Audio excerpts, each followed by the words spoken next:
en présentiel. On peut quand même noter qu'on est assez nombreux aujourd'hui, sans masque, tous vaccinés avec le pass sanitaire. Donc bienvenue et ça fait plaisir de rencontrer les gens pour de vrai. Bienvenue à cet Event Cap News Center à Paris, dans le 15e arrondissement. Et je salue aussi tous nos invités, des adhérents de la FEDESAP qui nous suivent en direct en ce moment sur Facebook et sur YouTube. Soyez les bienvenus. Vous pouvez suivre bien sûr nos débats. Alors, je me présente en 2 mots. Gilliane Barret, je suis journaliste actuellement sur CNews et sur Bismart. CNews avec l'équipe de Jean-Marc Morandini. Et Bismart, je présente une émission sur l'immobilier. Et auparavant, j'étais 15 ans à BFM TV et 10 ans à France 2. Alors, nous vous proposons 2 temps forts cet après-midi, 2 tables rondes. Tout d'abord, on va faire un tour d'horizon de tous les enjeux de votre secteur, des services à la personne et des services à domicile. Olivier Dussopt, le ministre chargé des comptes publics, et Brigitte Bourguignon, la ministre chargée de l'autonomie, vous parleront par vidéo interposée. Pourquoi ? Parce que Brigitte Bourguignon a fait des annonces ce matin avec Jean Castex. Elle a dû annuler sa présence aujourd'hui, mais elle vous parlera. On parlera de ces annonces qui ont été faites il y a quelques heures seulement, donc un plan de 400 millions d'euros pour les seniors qui ont besoin d'accompagnement. Et puis le fameux tarif national socle. Peut-être que depuis quelques heures, vous en avez entendu parler, ça y est, 22 € plus 3 €. Et puis on parlera aussi du crédit d'impôt instantané, ça sera pour 2022. Ensuite, 2e table ronde, et là nous recevrons avec plaisir Jean-Louis Borloo, le père de la loi des services à la personne, c'était en 2005. Nous recevrons aussi Marianne Monchamp, qui dirige, qui préside la 5e branche de la sécurité sociale sur l'autonomie. On verra quelle place elle réserve justement au secteur du service à domicile. Et à la fin, si vous voulez, vous pourrez poser des questions. Allez, on va commencer avec cette première table ronde, ce tour d'horizon des sujets d'actualité qui vous touchent directement à la FEDESAP. Crédit d'impôt instantané, l'évolution du périmètre du secteur, diversification aussi d'activités. Et j'appelle Geoffroy Cailloux, sous-directeur des services marchands à la Direction générale des entreprises à Bercy. Bonjour, merci d'être là. Un partenaire très important pour la FEDESAP, la DGE. Bonjour. Bonjour. J'appelle Amir Rezatofighi, président de la FEDESAP. Merci de nous accueillir ici en présentiel, dans ce centre. Et puis Franck Saudoyer, acteur des services à la personne depuis 1998, fondateur et vice-président du réseau Tout Adam Service. Bienvenue à tous les 3. Alors tout d'abord, je vous propose de retrouver donc Brigitte Bourguignon, qui devait être là aujourd'hui. Elle est en déplacement donc, depuis ce matin avec le Premier ministre. Et elle va faire une annonce. Je vous propose d'écouter tout de suite la ministre chargée de l'autonomie.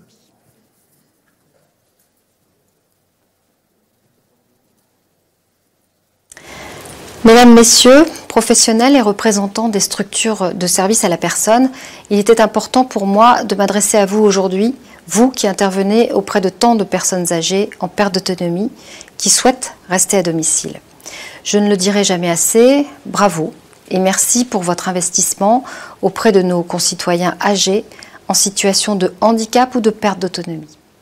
Je sais l'engagement qui a été le vôtre pendant cette crise sanitaire pour maintenir les accompagnements à domicile, vous qui êtes souvent le dernier lien avec la vie sociale pour ces personnes.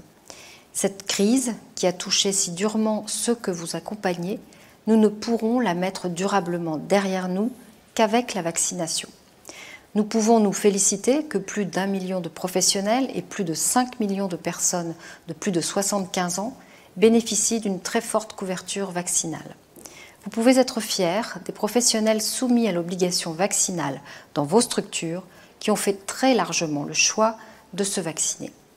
Pour autant, certains d'entre eux qui ne disposaient pas d'une première dose à la date du 15 septembre ont été suspendus. Même si cela représente un très faible pourcentage de professionnels, je sais que ces suspensions peuvent représenter un fardeau supplémentaire pour leurs collègues. Vos métiers, les métiers du prendre soin à domicile, sont des métiers remplis de sens qui prendront une place centrale dans la société dans les années à venir. C'est bien maintenant que nous devons agir pour faire que la transition démographique que notre pays connaît ne soit pas synonyme d'abandon des personnes âgées face à la perte d'autonomie. Et agir, nous l'avons fait. Entre le Ségur de la santé, les investissements dans les établissements, les revalorisations pour les professionnels de la branche de l'aide à domicile ou le plan métier, je ne cesserai de le répéter, Aucun gouvernement n'a autant fait pour le secteur autonomie. Les revalorisations salariales qu'a connues le secteur doivent pouvoir bénéficier à toutes les aides à domicile. Je sais que certains de vos professionnels se sont sentis déconsidérés alors qu'ils font le même métier et qu'ils ont montré leur engagement pendant la crise. Ce sentiment est, je le crois, le symptôme de la façon dont le secteur du grand âge a été construit au fil des ans. Par exemple, le niveau de financement d'un service diffère parfois significativement selon le territoire où il est implanté. Cette disparité territoriale fait que les Français ne sont pas tous égaux face à la vieillesse et la perte d'autonomie. Elle ne saurait perdurer dans un pays qui a fait de la protection sociale son ciment républicain. C'est pourquoi il était nécessaire d'abord et avant tout de compléter la protection sociale du risque de la perte d'autonomie aussi réel que la maladie, la vieillesse ou les accidents de travail. La création de la 5e branche de la sécurité sociale était une demande forte, une nécessité absolue. L'affectation de financement pérenne, 2,4 milliards d'euros en 2024 et 3 milliards en 2030, était un prérequis indispensable à toute politique nationale. La promesse d'équité que porte la création de cette branche sera dès l'année prochaine une réalité. Je peux en effet vous annoncer avec fierté que le prochain budget de la sécurité sociale comportera la création d'un tarif national unique pour les interventions à domicile. Cela veut dire que tous les services d'aide à domicile recevront un financement minimal de 22 € par heure d'intervention au titre de l'APA et de la PCH. C'était, je le sais, une demande forte de votre part. Nous y répondons aujourd'hui. Nous voulons également aller plus loin en renforçant la qualité des services. C'est pourquoi je souhaite que nous travaillions ensemble avec les départements et les parlementaires à la création d'une dotation complémentaire versée aux services en fonction de la réalisation d'objectifs de service public et de la qualité de travail des professionnels du domicile. Elle commencera à être versée en 2022. Je suis confiante en notre capacité collective à aboutir à un travail commun, ambitieux, pour cette dotation de qualité qui s'ajoutera au tarif national. En effet, je crois que l'État, les départements et les fédérations ont prouvé qu'ils pouvaient agir ensemble, en responsabilité, pour améliorer l'accompagnement des personnes âgées à domicile. Agir en responsabilité, l'État et les fédérations l'ont en effet démontré en construisant ensemble les meilleures réponses à apporter à la crise sanitaire lors de nos réunions hebdomadaires ou lors de l'appel qui a été le vôtre en faveur de l'obligation vaccinale. Agir en responsabilité, les départements l'ont aussi montré en se saisissant de la prime Covid ou de l'avenant 43 pour les aides à domicile de la BAD. Je suis aussi confiante en votre responsabilité en tant qu'employeur pour faire répercuter sur vos salariés les efforts de financement que va réaliser l'État à travers la branche autonomie dans ce PLFSS. Vous demandiez ce tarif pour amorcer vos négociations salariales. Vous l'avez. Je vous fais alors confiance pour aller vite sur ce sujet qui crée beaucoup d'attentes chez vos salariés. Mesdames et messieurs, c'est en responsabilité qu'ensemble nous avons relevé les défis passés et c'est ensemble que nous relèverons ceux que je viens de dessiner. Vous pouvez compter sur mon engagement de tous les instants pour défendre le droit des personnes âgées à un accompagnement de qualité et les droits des professionnels à la dignité et à la reconnaissance qui leur sont dus. Je vais continuer à me battre pour vous, comme je l'ai fait dès ma nomination, il y a désormais plus d'1 an. Merci encore pour votre engagement.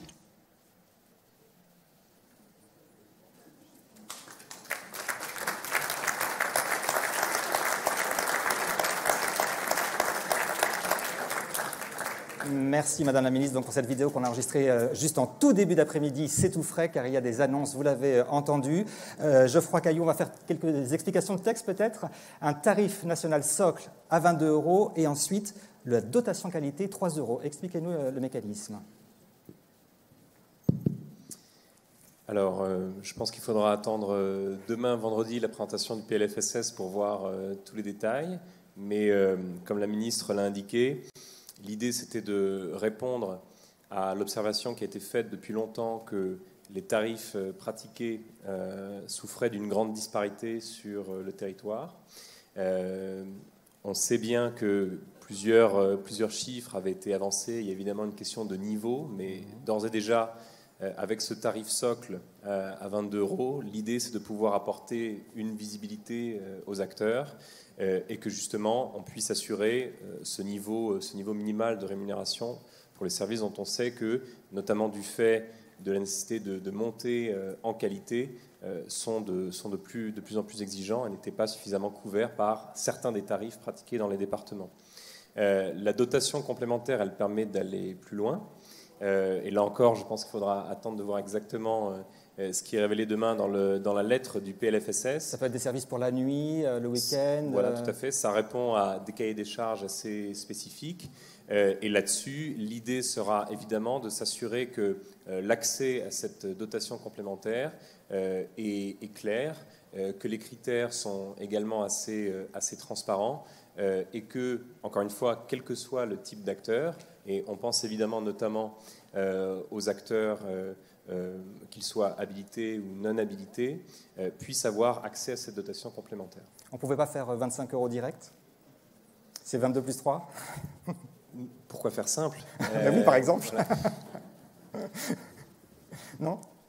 C'était une vraie question. Pardon. Vous avez voulu quand même décomposer avec Voilà. un service supplémentaire, disons, pour Voilà, ces 3 €. tout à fait. 2022, est-ce qu'une date peut être un peu plus précise? C'est dans le courant de l'année, à la fin de l'année, au début de l'année?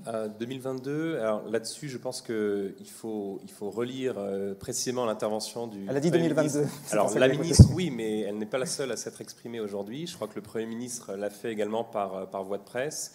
D'après ce que j'ai compris, on parle plutôt du début de l'année 2022. Début de l'année 2022. Alors, réaction tout de suite, des professionnels de la FEDESAP. C'était vraiment une grande revendication, ce tarif national socle. Vous allez pouvoir réagir tous les deux. Tout d'abord, Amir, le président. Alors, déjà, j'aimerais bien évidemment remercier, féliciter en tout cas le gouvernement, parce que c'est une mesure qu'on a portée depuis des années. Et on pourra toujours dire que le montant il n'est pas assez élevé, et je pense qu'on aura raison de le dire, mais c'est une grande avancée, donc il faut aussi le reconnaître. J'aimerais également vous remercier parce que je sais que vous êtes battus pour ce sujet-là aussi. Et donc, c'est une victoire collective, au-delà de la FEDESAP, des entreprises, nos salariés, c'est également pour toutes les personnes qu'on accompagne, parce que c'est une façon d'augmenter en termes de qualité. Donc déjà, vraiment entre guillemets une fierté, une reconnaissance de notre métier par le gouvernement. Ensuite, il y a beaucoup de questions qui se posent maintenant. Lesquelles? Et c'est toutes les questions de finalement ces 3 €, est-ce que c'est 3 € pour tout le monde ou que pour certains? Le 22 €, on a compris que c'est 22 € pour tout le monde. Maintenant, il y a des départements qui étaient déjà au-dessus de 22 €, comment ça va se passer, quoi. Il y a énormément de détails qui vont être un peu le travail des prochaines semaines. Et surtout, ce qui est important pour nous, c'est il y a le montant, mais il y a le fait qu'il soit revalorisé tous les ans. Parce que si on a un montant un peu comme la PCH qui a commencé à 15 ans et qui a évolué de quelques centimes en 15 ans, on aura tout perdu, parce que dans 10 ans, on aura toujours 22 € et on n'aura pas évolué. Donc, bonne idée de départ, il va falloir ensuite voir comment tout ça se met en place. L'idée de départ est bien, le montant, bien évidemment, il n'est pas assez élevé, mais il est déjà là, Ouais. Il faut le reconnaître. Et après, maintenant, il y a énormément de détails à valider pour être sûr que cette bonne idée va rester une très bonne idée et va pas... Jusqu'au bout. Franck Saudoyer, votre réaction à cette annonce aujourd'hui du gouvernement? Première réaction, je dirais qu'on progresse, et on progresse dans le bon sens. Donc c'est plutôt une réaction optimiste, mais prudence. Prudence parce que, comme l'ensemble des acteurs ici présents vient de le souligner, il y a beaucoup de détails qu'on ne maîtrise absolument pas, et que tout sera dans le détail finalement. Voilà. En tous les cas, un bon point sur le fait qu'on était sur une inéquité du bien vieillir en France en fonction des départements, et ça c'est un combat que la FEDESAP mène maintenant depuis un certain temps. C'est pas simple de se faire entendre, mais à force de détermination, et d'ailleurs je me permettrai de faire un petit clin d'œil à notre réseau des délégués départementaux et régionaux qui sont tout simplement la force de cette fédération, qui relaie les valeurs de notre fédération sur tous les territoires, qui porte nos combats et qui fait qu'on arrive à obtenir aujourd'hui des résultats positifs. Le service à la personne et la FEDESAP, c'est pas Paris, c'est la France et vous en êtes la démonstration. Donc encore un grand bravo pour votre engagement et votre dévouement quotidien et durant toute cette année 2020 qui a été une année catastrophique et tellement compliquée physiquement et psychologiquement. On a vu ô combien vos ressources étaient illimitées. Bravo. On va en parler justement de cette crise sanitaire dans un instant.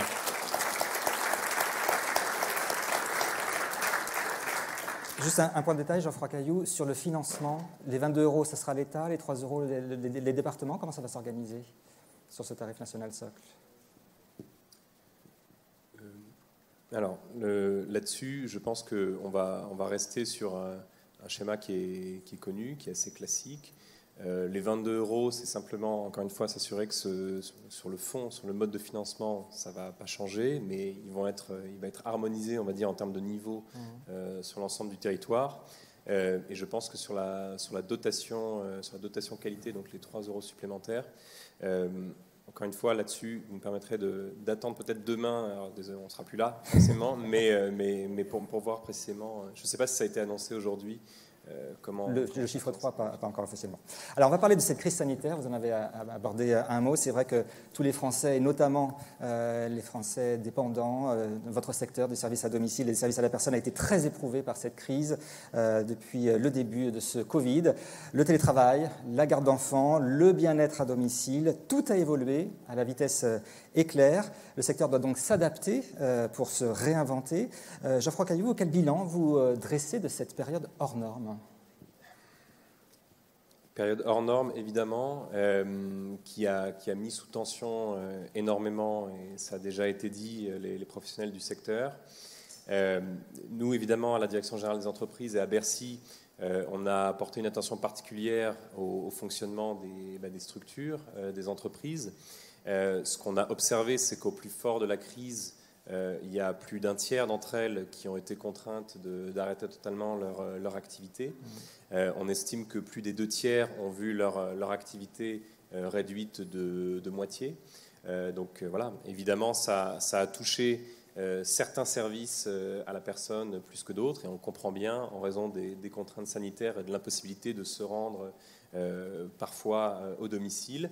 Malgré ça, dans ce contexte, il faut le souligner, on a eu en face de nous, à côté de nous, des professionnels qui ont été ces travailleurs de la première ligne, parce qu'on peut le dire, lorsqu'on va aider une personne âgée au domicile et qu'elle n'a pas le choix pour s'habiller, pour se nourrir, on est bien en train d'effectuer une tâche qui relève un petit peu du même ordre que celle des soignants. D'où ce désir qui est légitime de reconnaissance. On a évoqué, ou la ministre l'a fait, certains sujets qui ont pu émailler les derniers mois.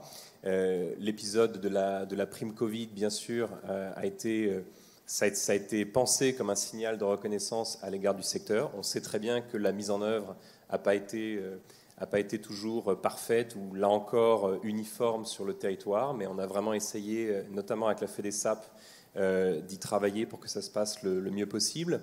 Au-delà de ça, on a eu évidemment la question des fournitures en équipement, puisqu'on sait que là-dessus, de la même manière, notamment dans la période où ces approvisionnements étaient très tendus, les dotations ne sont peut-être pas arrivées en volume suffisant, peut-être pas suffisamment aux assistants à domicile.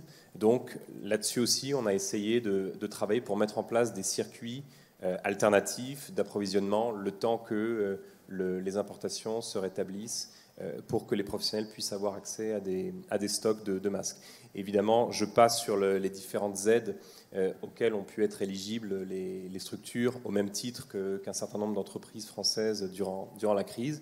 Et peut-être un dernier point sur la façon dont on a essayé également d'être agile sur le plan réglementaire, puisque évidemment, en temps de crise et lorsqu'il est impossible de se rendre au domicile des personnes, ça pouvait entraîner des complications, notamment sur peut-être l'éligibilité au crédit d'impôt pour certaines activités. On a essayé là d'avoir une interprétation assez souple des textes sur certains services pour qu'il n'y ait pas de disruption à cet égard. Voilà. Amireza Tofighi, vous étiez à la présidence de cette fédération pendant cette crise, au plus fort de la crise sanitaire. Bercy a été un partenaire. Comment est-ce que vous qualifieriez cette période que vous avez traversée ? Incroyable. Pour tout le monde, c'est vrai. Non, mais c'est vrai que quand j'y repense, du jour au lendemain, on nous dit la France se ferme et nous on doit continuer. C'est vrai que c'était un grand défi. Et pour le coup, on a eu tellement de difficultés sur tout, sur les masques, sur tout ça. Mais par contre, ce qui est sûr, c'est qu'on a eu des interlocuteurs avec qui on a toujours pu discuter et qui ont tout fait pour nous aider. Donc, sur ça, j'ai rien à dire. Après, c'est vrai que ça a été frustrant de devoir prouver qu'on méritait les masques, de devoir prouver qu'on méritait la prime. Et voilà, ça nous a aidé aussi à finalement montrer qu'on existait, à montrer qu'on n'était pas invisible.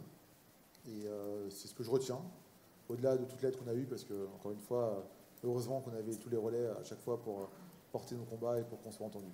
Donc un soutien, bien évidemment, mais ça n'a pas toujours été simple, du coup, sur le terrain. Franck Saudailleux, votre regard sur cette crise sanitaire ? Moi, je dirais que j'ai globalement deux ressentis. Un ressenti qui est de l'ordre de l'inédit, bien évidemment, qui pouvait prévoir un tel chaos, personne. Mais j'ai un deuxième ressenti aussi, qui est plutôt un ressenti de fierté. Parce que durant cette crise sanitaire, les services à la personne ont été mis en lumière et on a valorisé le travail de tous nos professionnels. On a montré au pays à quel point, finalement, nos services étaient importants pour assurer la continuité, pour garder les enfants des soignants qui devaient continuer à se rendre sur leur lieu de travail, par exemple, pour éviter de remplir encore les lits qui manquaient dans les hôpitaux, ou tout simplement pour favoriser des sorties d'hôpitaux. Oui, nos métiers sont créateurs de valeur ajoutée, mais aussi créateurs de liens sociaux. Et je retiens de cette crise donc cette fierté de faire un travail qui est utile. Et je crois que tous ici présents dans cette salle, vous pouvez être fiers et on peut être fiers de ce qu'on fait. Voilà.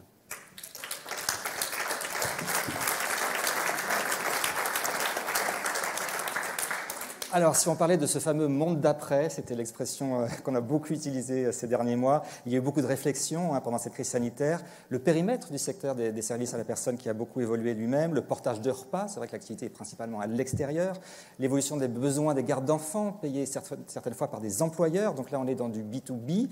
Ce sont des sujets en discussion entre Bercy et la FEDESAP, Geoffroy Cailloux. Amir complétera ma réponse, j'espère qu'on donnera la même, mais en tout cas, ce sont des sujets qui sont en permanence sur la table. On a des réflexions. Vous parlez du périmètre du crédit d'impôt, le champ des services à la personne. Ce sont des questions fondamentales, bien sûr, pour le secteur. Aujourd'hui, le crédit d'impôt, il a une actualité et on va en parler avec Olivier Dussopt. Voilà, après, ouais. Exactement. Votre chef. Non, tout à fait. L'un de mes nombreux chefs. Donc, je ne vais pas préempter les annonces, là encore. Mais il y a une actualité qui est brûlante sur le crédit d'impôt et qui va nous occuper là dans les mois qui viennent et notamment début 2022.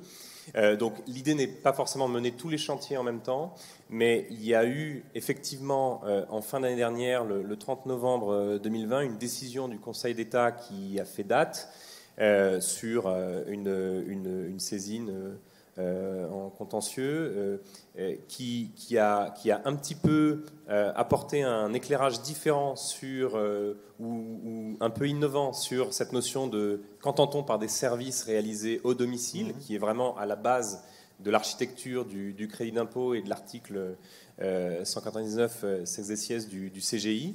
Donc, vous parlez de la livraison de repas, le portage de repas à domicile, qu'on prend bien soin de distinguer de ce qu'on entend communément par la livraison de repas quand on commande un repas en ligne.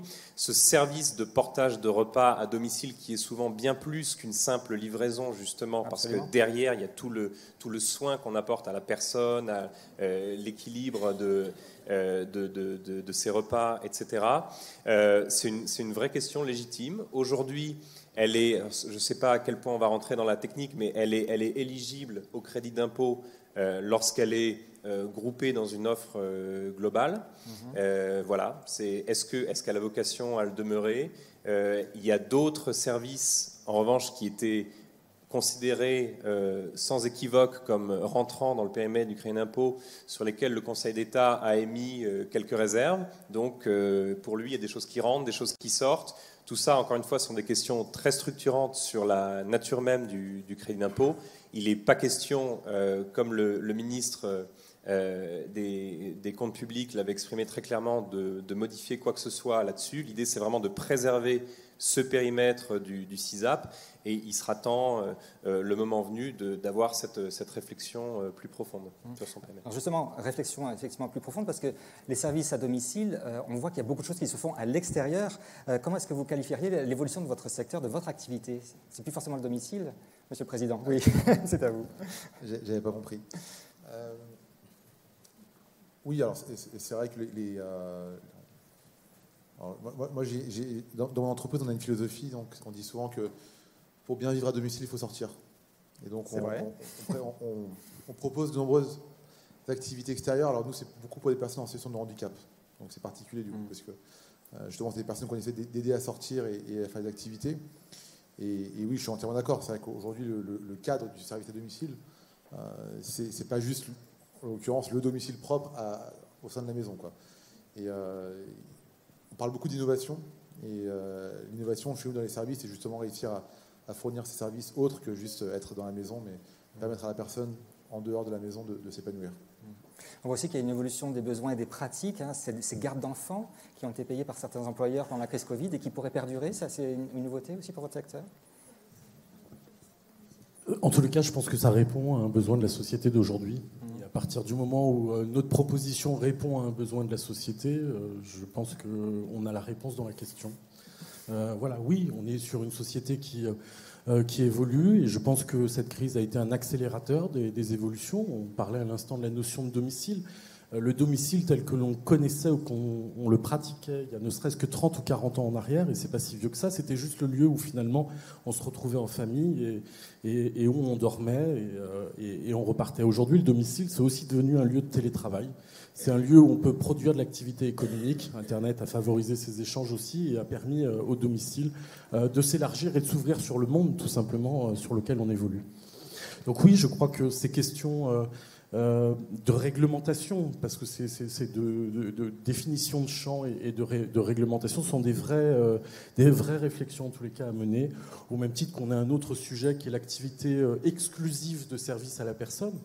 Et on sait mécaniquement que bon nombre d'agences ouvrent une deuxième entreprise par opportunité, parce que tout simplement dans leur propre clientèle de particuliers, il peut y avoir des besoins qui sortent de la définition de l'article 199 du Code général des impôts. Voilà, alors que là aussi, activité exclusive, est-ce qu'il y a une possibilité demain de pouvoir faire bouger ce curseur, que ça reste majoritairement des activités de service à la personne, mais qu'on puisse tolérer, entre guillemets, une proportion de chiffre d'affaires qui soit générée par des activités qui sortent du champ du service à la personne.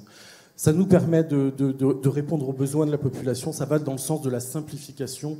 Et je crois qu'il y a un autre message à faire passer, c'est qu'aujourd'hui, on a besoin de simplification. Et on a besoin aussi de mesures qui durent.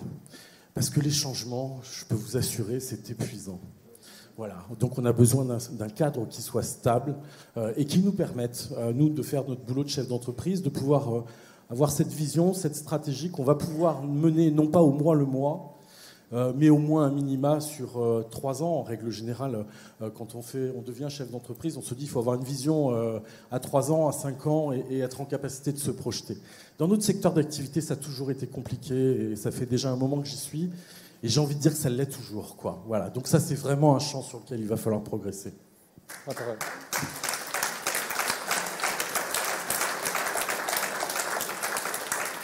Votre réponse sur cette stabilité, ce cap qui est fixé pour plusieurs années? Oui. Alors, ce qui est parfois un peu paradoxal, c'est que la simplification parfois nécessite elle-même un changement. Ouais. Je ne le cite pas tous les jours, même si ça pourrait être attendu, mais le président a déclaré récemment lors des assises de l'U2P qu'il n'y a pas d'exercice plus complexe que la simplification. Et c'est vrai qu'à chaque fois, on a envie de bien faire, et en faisant ça, on retouche un petit peu le cadre, et ça entraîne des modifications en cascade. Donc, Simplement pour répondre à ce qui vient d'être dit, je pense que effectivement, cette notion de conditions d'activité exclusive, qui, il faut le rappeler, connaît déjà un certain nombre d'exceptions aujourd'hui, qui, dans bien des situations, la vide un petit peu de son contenu, c'est également un aspect assez important, comme cette notion de domicile, qui justifie une réflexion sur le CISAM. Mais encore une fois, ça c'est plus une réflexion de moyen terme. À court terme, il n'est pas question d'en toucher le périmètre pour une raison. Le suspense devient insoutenable, qui va être expliqué par le ministre des Comptes publics dans quelques instants. Eh bien, on arrive à ce fameux crédit d'impôt instantané. Ça y est, il va arriver l'année prochaine. Fini les 2 acomptes en janvier et en juillet. Alors, laissons la parole à Olivier Dussopt, le ministre chargé des Comptes publics. Il nous explique tout.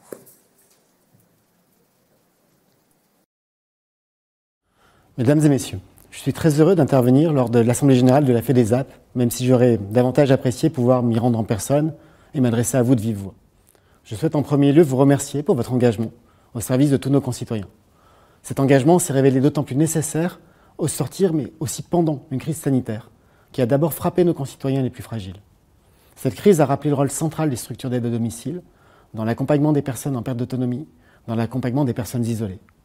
Je souhaitais également vous remercier pour la relation de confiance que nous entretenons avec votre organisation. La FEDESAP est un acteur majeur du secteur de l'aide à domicile. C'est également un interlocuteur exigeant, mais toujours constructif des pouvoirs publics. Et le gouvernement ne peut que se féliciter de la qualité de la coopération entre nos services et votre organisation pour porter ensemble de très nombreux projets pour améliorer la vie quotidienne de nos concitoyens et de vos usagers. Je souhaiterais profiter de cette occasion pour vous parler un peu plus longtemps de l'un de ces projets qui va se concrétiser très bientôt et que je porte avec le gouvernement. Il s'agit bien entendu du crédit d'impôt instantané. Le crédit d'impôt instantané n'est pas seulement une réforme de simplification, ce n'est pas seulement une réforme de pouvoir d'achat pour les millions de concitoyens qui recourent à vos services dans leur vie quotidienne et qui n'auront plus demain à avancer leur crédit d'impôt. C'est aussi une avancée inédite pour le secteur des services à la personne. En effet, le crédit d'impôt instantané permettra de rendre plus accessible l'ensemble des services que vous proposez. Cette simplification radicale va libérer le potentiel de votre secteur, un secteur au cœur de l'économie du bien-être. À terme, ce seront autant d'emplois déclarés au service de la qualité de vie de nos concitoyens. Et le crédit d'impôt instantané va contribuer à conforter le modèle économique de vos entreprises face au travail informel qui prive encore de trop nombreux travailleurs de leurs droits sociaux. Vous le savez également, à terme, ce versement en temps réel ne concernera pas uniquement le crédit d'impôt service à la personne, même si nous allons commencer par cette première étape en 2022. Il concernera l'ensemble des aides fiscales et sociales, du secteur des soins à la personne et du service à domicile. Je pense à l'APA, je pense à la PCH, et il s'adressera à l'ensemble des activités comme la garde d'enfants. Ce projet, c'est donc une vraie transformation. Mais parce que les transformations n'arrivent pas toutes seules, elles impliquent aussi des développements techniques et complexes. La création de nouveaux circuits financiers notamment. Ainsi, pour vos organismes prestataires, cette transformation nécessite également la création d'une plateforme spécifique. Elle nécessite aussi une coopération entre des acteurs qui n'ont pas nécessairement l'habitude de travailler ensemble. C'est pour toutes ces raisons que je veux remercier ici encore une fois votre organisation qui est partie prenante de ce projet depuis le premier jour et qui a encore récemment renforcé son investissement. Après une première phase d'expérimentation, ce projet va enfin devenir une réalité pour l'ensemble de vos organismes et l'ensemble de vos clients. Ainsi, au 1er avril 2022, avec un très léger décalage par rapport à la généralisation du CESU instantané pour les particuliers employeurs, vous pourrez faire bénéficier à tous vos clients qui bénéficient du crédit d'impôt service à la personne, hors garde d'enfants, hors APA et hors PCH pour commencer, d'une avance en temps réel sur ce crédit d'impôt. Ce succès, le succès de ce projet, repose très largement sur vous et sur toutes vos équipes. Nous avons besoin de la mobilisation de toutes vos structures pour faire en sorte que la généralisation du dispositif soit un succès. Nous aurons besoin en premier lieu que vous puissiez vous approprier le dispositif pour en faire la publicité la plus large possible auprès des usagers qui ont recours à vos prestations. Vous avez établi avec eux une relation de confiance, avec chacun d'entre eux, et donc votre intermédiation sera la clé pour que le plus grand nombre de nos concitoyens se saisissent de cette opportunité dès l'ouverture de la plateforme. Nous aurons aussi besoin que vous accompagniez les usagers tout au long de la prise en main du dispositif. Et enfin, nous aurons plus que jamais besoin de votre retour d'expérience pour continuer à perfectionner ce dispositif et à préparer son élargissement à d'autres aides et à d'autres usages. La réussite de ce projet de transformation repose donc sur vous, elle est entre vos mains. Je sais pouvoir compter sur votre aide pour y parvenir, et vous savez que vous pouvez compter sur tout mon engagement, mais aussi celui de tout le gouvernement, pour faire aboutir cette réforme qui permettra d'améliorer le quotidien de tant de nos concitoyens.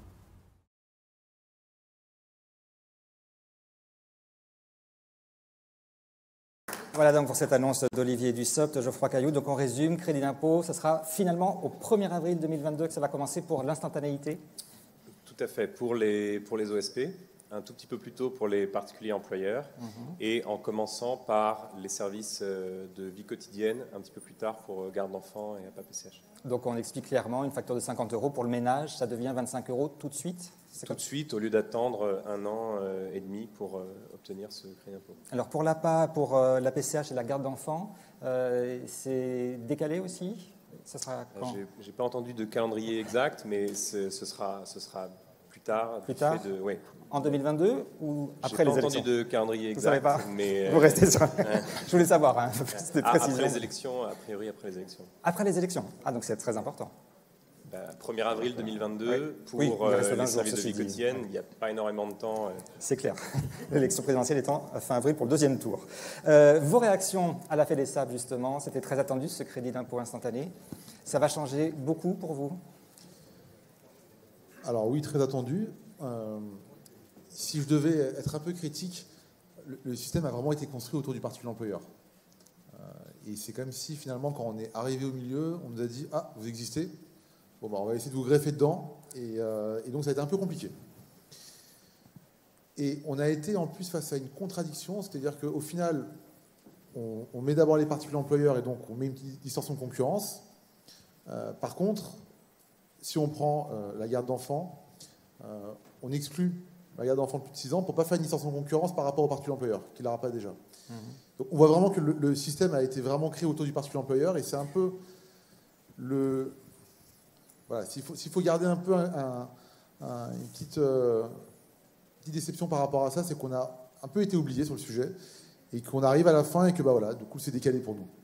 Alors si c'est décalé de 3 mois pour l'activité de la vie quotidienne, ça va aller.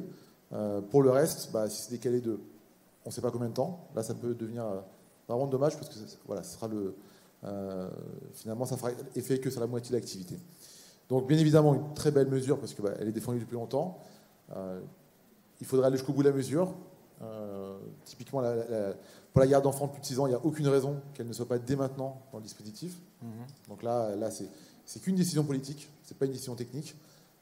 Et ensuite, pour l'APA, la PCH et pour tout ce qui sont les autres aides, il faut le mettre rapidement pour que ce crédit d'impôt contemporain ait le plus d'effet possible. Mais bon, encore une fois, on doit quand même féliciter le gouvernement pour avoir mis en place cette mesure. Franck Sauvaillé, tout ça passera par une plateforme spécifique, a dit le ministre. C'est quelque chose qui va se mettre en place? Oui, c'est clairement annoncé, c'est officiel, donc oui, ça va se mettre en place. Mais vous savez, nous, on n'est pas très exigeants, on demande juste une chose. On demande juste l'équité, en fait. L'équité entre des acteurs qui sont différents, distincts. Il y a des associations, des entreprises, il y a du particulier employeur, il y a du prestataire, il y a du mandataire. Et nous, ce qu'on veut, c'est que les règles soient les mêmes pour tous. Et c'est donc là où il y a un peu de frustration, comme le disait notre président, sur le déploiement de ce crédit d'impôt, qui est bien évidemment une très bonne nouvelle et qui, je pense, certainement sera aussi une arme contre la lutte contre le travail non déclaré. Je pense que ça pourra avoir son effet. Et c'est donc là aussi où c'est quand même dommage que sur la garde d'enfants, ce ne soit pas inclus directement dans le dispositif dès le départ, parce que les babysitters qui sont à la sortie des écoles, il y en a un certain nombre et je ne suis pas certain qu'elles soient toutes déclarées. Mais ça, c'est une parenthèse. Mais voilà, ce qui est quand même un peu dommageable. Alors certes, il y a un décalage de 3 mois. Est-ce que c'est long? Est-ce que c'est court? Tout est relatif dans la vie. Je n'ai pas de souci là-dessus. Mais encore une fois, ça fait partie des valeurs qui sont portées par notre fédération. Ce que l'on souhaite, c'est que les règles soient les mêmes pour tous.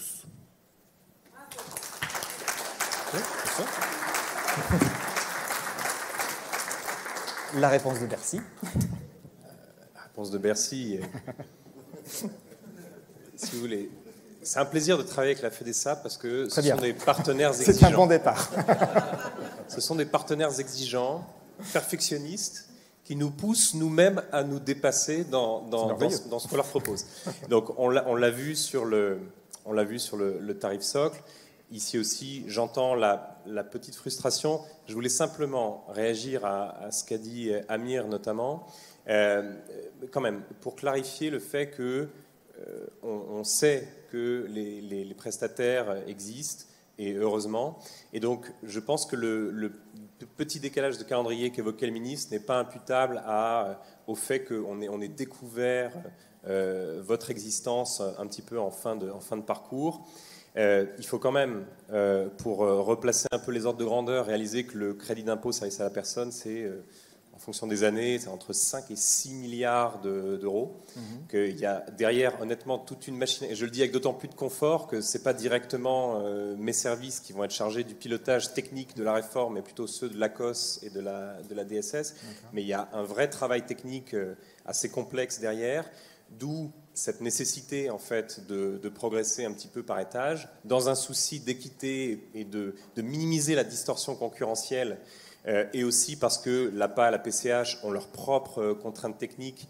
Il y a cette volonté d'avancer un petit peu par secteur, en commençant par la vie quotidienne et après en allant vers la garde d'enfants et l'APA PCH, et effectivement au sein de la vie quotidienne d'avoir ce décalage qu'on a tout fait pour minimiser, qui sera de 3 mois, comme l'a annoncé le ministre. Voilà, 1er avril au lieu du 1er janvier. Amireza Tofigui, ceci dit, j'ai bien écouté ce qu'a dit le ministre. Il vous a envoyé lui aussi un message. Il appelle à la mobilisation des entreprises du secteur, à faire la pub auprès des Français pour que ce dispositif fonctionne réellement. Est-ce que vous êtes prêt à partie prenante là-dedans? Je crois qu'on a toujours été mobilisés à chaque fois qu'on nous l'a demandé. C'est pendant la crise, avant la crise et après la crise. Il n'y a pas de doute sur ça. Je peux insister là-dessus. Le ministre a raison. Blague à part, c'est un point essentiel parce que justement, du fait de ce léger décalage entre le 1er janvier et le 1er avril 2022, il peut se créer en tout cas un biais de perception sur le fait que la réforme ne s'appliquera qu'aux particuliers employeurs. Ce n'est pas du tout le cas. Donc ça, il faut effectivement le dire et le diffuser à vos membres. Et on s'emploiera, en tout cas côté DGE, à vous aider à faire la pédagogie du mécanisme via les systèmes Nova et tout ce dont on dispose. François Doyen, un vrai travail de communication et de pédagogie auprès des ménages français? Oui, je pense, parce que je pense même aujourd'hui, encore en 2021, je pense que certains Français ne savent pas ce qu'est le crédit d'impôt. Déjà, oui, on peut commencer par là. À commencer par là. Ouais. Donc si en plus de ça, on apporte un changement et on crée une plateforme et qu'il va falloir se connecter sur cette plateforme, pédagogie étant à mobiliser pour sensibiliser et faire en sorte que les gens s'approprient l'outil, oui, il va falloir en passer, je pense, oui. Dernière question avant de terminer cette table ronde. C'est aussi un moyen de lutter contre le travail dissimulé. Est-ce que vous avez estimé le nombre de milliards peut-être que vous pourriez récupérer dans les caisses de l'État face à ce travail noir qui pourrait être amoindri? Toutes les questions faciles. Désolé. Non, mais alors, là-dessus, en tout cas, depuis que je travaille avec les partenaires du secteur, on vit dans l'idée que le travail dissimulé représente à peu près autant en volume d'affaires que le secteur... on va dire, éclairé des services à la personne aujourd'hui, c'est-à-dire à peu près 20 milliards d'euros de chiffre d'affaires. 20 milliards. 20 milliards, donc, qui est le secteur tel qu'il est, et 20 milliards potentiellement de travail informel. Donc, honnêtement, on n'a pas chiffré précisément combien de milliards ça apporterait à l'État, mais cette dimension fait vraiment partie de l'intention de la réforme, parce que c'est... et on a un petit peu tous des exemples autour de nous. On sait que peut-être l'un des freins à l'utilisation de ce CISAP, ça a pu être dans certains cas le fait que le bénéfice soit justement aussi décalé dans le temps. Et donc le fait de le matérialiser immédiatement, ça permettra non seulement de ne plus avoir ce décalage temporel, mais aussi de réaliser que dans certains cas, le gain net est parfois plus intéressant que ce qu'on devait payer en passant par du travail informel. Et que donc on s'y retrouve sur tous les tableaux, y compris donc pour le bénéficiaire et pour les professionnels qui interviennent. Et le contribuable, puisque c'est l'argent du public. Un dernier mot? Juste une remarque. Alors, au-delà du chiffre d'affaires perdu, au-delà des emplois perdus, c'est aussi toutes ces personnes qui travaillent au black, je vais dire, mais au noir, qui travaillent en non déclaré et qui, pendant la crise Covid, n'avaient pas de protection, qui n'avaient pas de chômage partiel, quoi. Ouais. C'est dans ces moments-là aussi où on a vu toutes les personnes qui n'avaient aucune protection et à quel point le travail au noir, c'est un fléau pour la société, mais c'est pour ces personnes-là qui, pendant un moment, tout se passe bien, donc elles n'ont pas de problème, mais le jour où il y a une problématique grave, comme le Covid, elles se retrouvent démunies. Et elles ne comprennent pas pourquoi elles n'ont pas droit au masque, elles ne comprennent pas pourquoi elles n'ont pas droit au chômage partiel, pourquoi elles n'ont droit à rien. Et ça, c'est un challenge collectif parce que c'est à nous tous de se battre contre ça pour que lors d'une prochaine crise, personne soit laissé au bord de la route.